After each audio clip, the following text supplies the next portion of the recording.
آج برسی ہے شراب معرفت، آج برسی ہے شراب معرفت، کیوں آج میرے میکدہ کا حکم ہے۔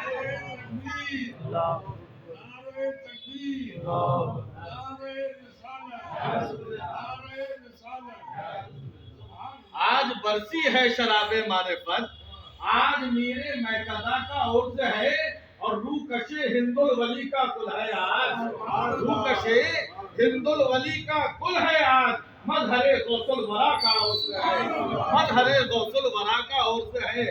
روح کشے ہند الولی کو دیکھنا ہے تو سرکار امانت کو دیکھ لو، سرکار غریب نواز کے مظہر کو دیکھنا ہے تو محدث اعظم بغوی کو دیکھ لو۔ ایسے غریب نواز کے عاشق، ایسے غریب نواز کے عاشق کہ وقت بھی مل رہا ہے، تاریخ بھی مل رہی ہے، تو وہی تاریخ مل رہی ہے جو عطائے رسول کو تاریخ ملی، جو خواجہ خواجہ کو تاریخ ملی، جو شہنشاہ ہندوستان کو تاریخ ملی۔ آج اجمیر میں غریب نواز کا کل ہو رہا ہے، اور بانا میں ہم ربانیوں کے مہاراج کا کل ہو رہا ہے۔ اگر ہندوستان کے مہاراج کا کل اجمیر میں ہو رہا ہے تو ربانیوں کے سردر و سردار کا ہو کل آج بانا کچے دراب کی دھرتی پر ہو رہا ہے۔ اور یوں ہی نہیں کہا گیا ہے، یہ ذات وہ ذات ہے جو بیک وقت اگر غوث اعظم کا مظہر ہے تو غریب نواز کا روکش ہے۔ اللہ اکبر، وہ وقت بھول گئے کیا؟ وہ زمانہ یاد کیجئے، وہ واقعہ یاد کیجئے کہ بغداد کی دھرتی ہے۔ اللہ اکبر، اللہ اکبر، اعلان ہو رہا ہے، اين عبد السلام ہندی، اين عبد السلام ہندی، اين عبد السلام ہندی۔ عبد السلام کہاں ہے؟ عبد السلام کہاں ہے؟ ہندوستان سے آنے والے عبد السلام کہاں ہے؟ ہمارے دادا پردادا ناصر الاسلام حضور عبد السلام بغوی علیہ الرحمۃ والرحمان بغداد شریف۔ آپ نے سوچا کسی اور کو بلایا جا رہا ہوگا، پھر مطالبے پر مطالبہ ہو رہا ہے، اين عبد السلام ہندی، ہندوستان سے آئے ہوئے عبد السلام کون ہے، کہاں ہے؟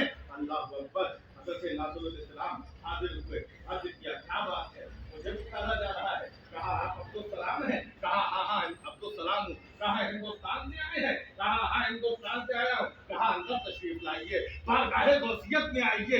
اللہ اکبر، اللہ اکبر، اس وقت کے صاحب سجادہ ہے اور فرماتے ہیں کہ میں نے کل رات سرکار غوث اعظم کو خواب میں دیکھا، سبحان اللہ، سرکار غوث اعظم کو خواب میں دیکھا، اور انہوں نے ارشاد فرمایا ہے عبد السلام کو بلاؤ، اب میرے آستانے کی دو چادریں۔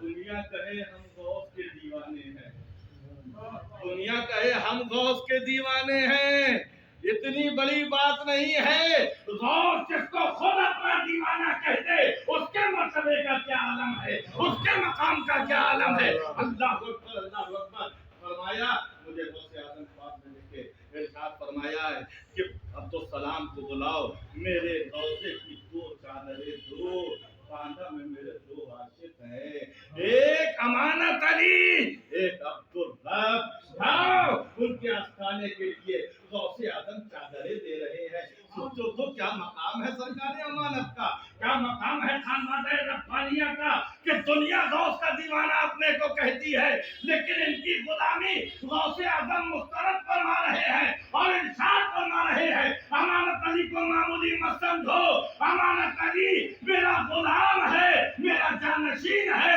میرا خلیفہ ہے، میرا مظہر ہے۔